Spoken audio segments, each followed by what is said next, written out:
3 दिसंबर को एमपी विधानसभा चुनाव के नतीजे आने हैं और इन नतीजों का इंतजार बड़ी मुश्किल से कट रहा है। खासकर उनके लिए इंतजार बहुत कठिन है जो चुनावी मैदान में उतरे हैं। मध्य प्रदेश की हाई प्रोफाइल सीटों में शुमार ग्वालियर की सीट के भाजपा प्रत्याशी ऊर्जा मंत्री प्रद्युम्न सिंह तोमर और उनके सामने चुनावी मैदान में उतरे कांग्रेस प्रत्याशी सुनील शर्मा के लिए इंतजार के ये दिन रात कांटे नहीं कट रहे हैं। देखिए दोनों कैसे बिता रहे हैं इंतजार की घड़ियां। ग्वालियर चंबल आंचल में 17 को मतदान खत्म होने के बाद 16 दिन बाद 3 दिसंबर को मतों की गिनती होगी, लेकिन चुनाव लड़ने वाले के लिए इस वक्त का इंतजार करना भारी पड़ रहा है। मध्य प्रदेश की हाई प्रोफाइल सीटों में शुमार ग्वालियर विधानसभा सीट पर ऊर्जा मंत्री प्रद्युम्न सिंह तोमर और कांग्रेस के सुनील शर्मा के बीच मुकाबला है। कांग्रेस प्रत्याशियों के लिए भी इंतजार की घड़ियां काटना मुश्किल हो रही है। 16 दिन का वक्त बिताने के लिए कांग्रेस प्रत्याशी सुनील शर्मा सुबह बच्चों के बीच पहुंच जाते हैं, शाम को बगीचे में पहुंच जाते हैं तो दिन में अपने समर्थकों के साथ बैडमिंटन खेलकर वक्त बिता रहे हैं। सुनील शर्मा के मुताबिक इंतजार के दिन काटना मुश्किल तो है, लेकिन जीत कांग्रेस की होगी। ग्वालियर विधानसभा सीट से लगातार 5वीं बार चुनाव लड़ रहे ऊर्जा मंत्री प्रद्युम्न सिंह तोमर तो भाग दौड़ में बीमार पड़ गए। कुछ दिन आराम करने के बाद उनके लिए भी वक्त गुजारना भारी पड़ रहा है। अब ऊर्जा मंत्री तोमर सभी अपने साथी और समर्थकों के साथ जाकर चाय पीने बैठ जाते हैं तो कभी अस्पताल में झाड़ू लगाते हुए नजर आते हैं तो कभी गंदा टॉयलेट साफ करते हुए नजर आते हैं।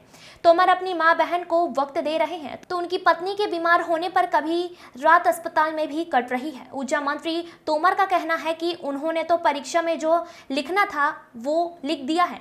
उन्होंने 5 साल सेवा की है, इसीलिए रिजल्ट भी अच्छा आएगा। मध्य प्रदेश में मतदान के बाद जहां अब 3 दिसंबर को नतीजे आएंगे, इनको लेकर प्रत्याशियों के लिए यह इंतजार का वक्त काटना मुश्किल हो रहा है। तो वहीं जनता के बीच भी इस बात की उत्सुकता है कि आखिरकार 3 दिसंबर को किसकी किस्मत चमकेगी और किसकी सरकार बनेगी। बहुत अच्छा, आनंदमय, क्या क्या कर रहे हैं? इस सेवा का अवसर मिला है तो मानव सेवा कर रहा हूँ। कहीं जाके सफाई करता हूँ तो कहीं किसी माँ के पास बैठ कर के, बहन के पास बैठ कर के उनके अनुभव साझा कर रहा हूँ। अपने पारिवारिक काम भी कर रहा हूँ। मेरी धर्मपत्नी बीमार है तो उनके साथ रात्रि 1000 बिस्तर के अस्पताल में उनके साथ रह कर के उनका भी देखभाल करता हूँ और दिन भर में अपने साथियों के साथ चर्चा करके राजनीतिक रूप से विश्लेषण भी करता हूँ। तो बहुत आनंद में, सुख में समय गुजर रहा है। कोई इंतजार? अब तो पेपर दे चुका हूँ तो जो लिखना था वो लिख चुका हूँ। अब तो रिजल्ट आएगा।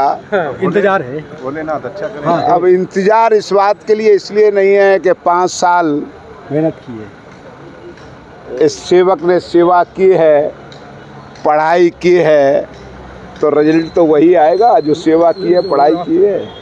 इसलिए चिंता काहे बात की होनी चाहिए। चलो ठीक। या तो तुमने 5 साल सेवा अच्छे से नहीं की है, नकली सेवा की है, नकली पढ़ाई की है तो चिंता करो। तो चिंता दोनों करनी चाहिए। चलो ठीक है। इस तरह से आप कैरम भी खेल रहे हैं, बैडमिंटन भी खेल रहे हैं और 3 तारीख के परिणाम को लेकर किस तरह लग रहा है? मैं तो आशान्वित हूँ कि सत्य जीतेगा। सत्य परेशान हो सकता है लेकिन पराजित नहीं होगा। और सत्य यह है कि भाजपा के कुशासन से जनता त्रस्त हो चुकी है। ये बात सही है कि उन्होंने छल कपट करने में कोई कसर नहीं छोड़ी है, लेकिन अंतगत्वा मैं मानता हूँ कि न्याय होगा। क्रिकेट खेल रहे हैं, बैडमिंटन लोगों के साथ, कैरम? मैं तो ये शुरू से खेलता हूँ और राजनीति में मैं कभी दबाव की राजनीति ना मैंने की, ना कभी दबाव की और षड्यंत्र की राजनीति मैं करता हूँ। मैं तो सच और अपने अच्छे मन से हमेशा रहा हूँ और अच्छे मन से रहूँगा। इसीलिए अपने साथियों के बीच, जनता के बीच हमेशा था हूँ और रहूँगा।